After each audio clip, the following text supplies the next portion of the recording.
जय श्री कृष्णा। दोस्तों सावन के महीने में मंगला गौरी का व्रत मंगलवार के दिन किया जाता है। इस व्रत में गौरी जी की पूजा का विधान है। मंगला गौरी का व्रत मंगलवार को करते हैं, इसलिए कहा जाता है कि वैवाहिक जीवन में सभी समस्याएं बिल्कुल ख़त्म हो जाती हैं।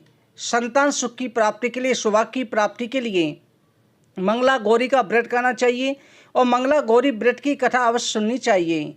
इससे जीवन में किसी भी प्रकार का कष्ट नहीं होता।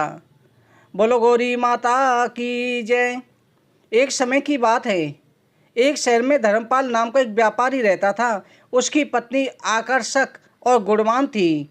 उसके यहाँ किसी भी चीज़ की कोई कमी नहीं थी, परंतु उसके कोई संतान न होने के कारण बेहद दुखी रहता था। वो व्यापारी और उसकी पत्नी दोनों ही माता पार्वती के अनन्य भक्त थे। दोनों प्रतिदिन पास के मंदिर में जाते माता गौरी की पूजा अर्चना करते, साथ ही प्रत्येक मंगलवार को मंगला गौरी का व्रत रखते थे।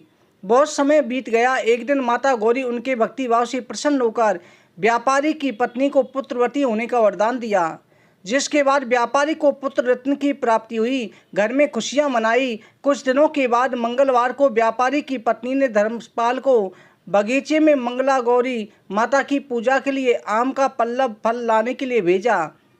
जब व्यापारी आम का पल्लव पत्ते लेने के लिए गया, थोड़ा उदास दिख रहा था।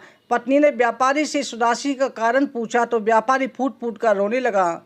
कहने लगा, हे प्रिय, जब मैं बगीचे में आम का फल तोड़ने के लिए, पत्ते तोड़ने के लिए पत्थर चला रहा था, तब पत्थर गलती से आम के पत्ते के पेड़ के नीचे स्थापित गणेश जी को मूर्ति को जा लगा, जिससे क्रोधित होकर गणेश भगवान प्रकट होकर कहने लगे, व्यापारी, किसी भी व्रत में सर्वप्रथम मेरी पूजा होती है, मेरी कथा सुनी जाती है, तू मुझे ही पत्थर मार रहा है। जाओ व्यापारी, तुम्हारे यहाँ माता की कृपा से पुत्र की प्राप्ति तो हो गई, पर आज मैं तुझे तेरी करनी का श्राप देता हूँ। तेरा पुत्र 16 साल भी मृत्यु को प्राप्त हो जाएगा। तुम्हें पता चलेगा दर्द क्या होता है। इतना सुनते ही व्यापारी की पत्नी व्यापारी को शांत करते बोली, नाथ सुनो, भला होनी को कौन टाल सकता है। माता गौरी की कृपा से हमें पुत्र प्राप्त हुई है। वे हमारे पुत्र की रक्षा का रास्ता दिखाएंगी, भरोसा रखिए।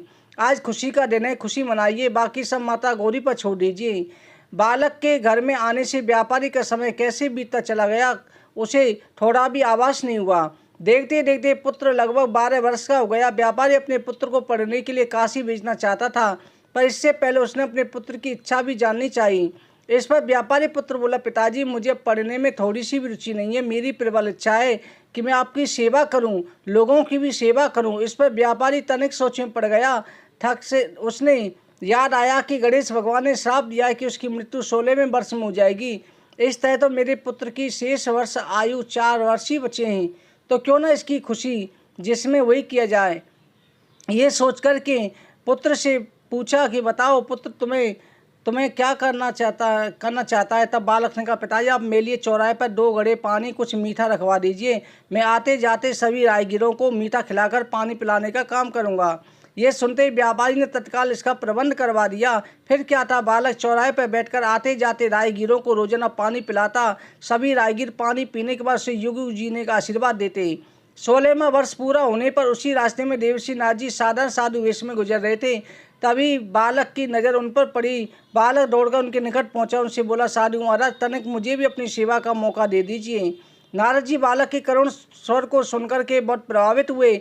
बालक के द्वारा दिए गए गुड़ को खाकर पानी पिया और मुख से युग युग जीने का आशीर्वाद निकल पड़ा। तभी उनके दिमाग में आया कि यमलोक गए काफ़ी समय हो गया, तनिक उधर भी खबर ले ली जाए। इतना सोचते नारद जी यमलोक के लिए प्रस्थान हो गए। वहाँ जाने पर देखते हैं कि यमराज जी महाराज कहीं प्रस्थान करने वाले हैं। तभी उनसे रहा नहीं गया, उनसे पूछ डाला कि महाराज, आप कहीं जाने को तैयार हैं। इस पर यमराज जी बोले, हाँ मुनिवर, बिल्कुल ठीक समझे, मैं पृथ्वी पर एक बालक के प्राण लेने जा रहा हूँ। तभी नारद जी ने पूछा, बालक कितनी उम्र में हो, भला क्यों उसका प्राण आना इतना आवश्यक है। तब यमराज जी बताया कि एक व्यापारी का पुत्र है जो भगवान गणेश जी द्वारा श्रापित होने के कारण अल्पायु है। उसकी मृत्यु 16वें वर्ष में निश्चित है। आज उसका 16वां वर्ष पूरा होने वाला है। ये वो बालक अपनी मृत्यु से बेखबर राहगीरों को मीठा खिला रहा है, पानी पिलाकर उनकी सेवा कर रहा है। ये सुनते नारद जी का माथा ठनका। बोले कि आप कहीं व्यापारी धर्मपाल के पुत्र के बारे में तो नहीं कह रहे। इसको यमराज ने कहा, बिल्कुल ठीक समझ रहे हैं ऐसी नारद।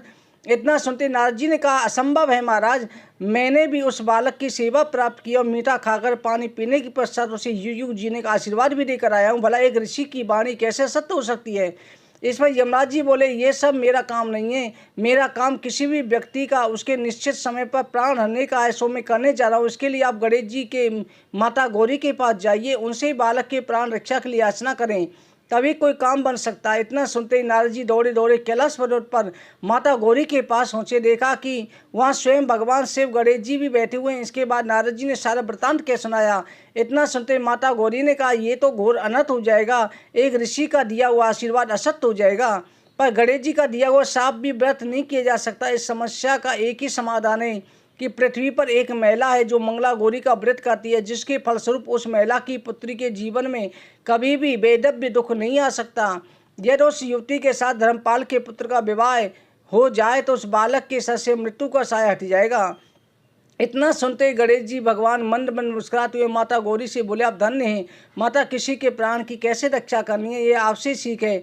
अपने स्थान से उठकर गणेश भगवान माता गौरी के चरणों में से झुकाया। फिर क्या था, नारद जी ने व्यापारी के पास जाकर उससे पुत्र के प्राण की रक्षा का उपाय बताया।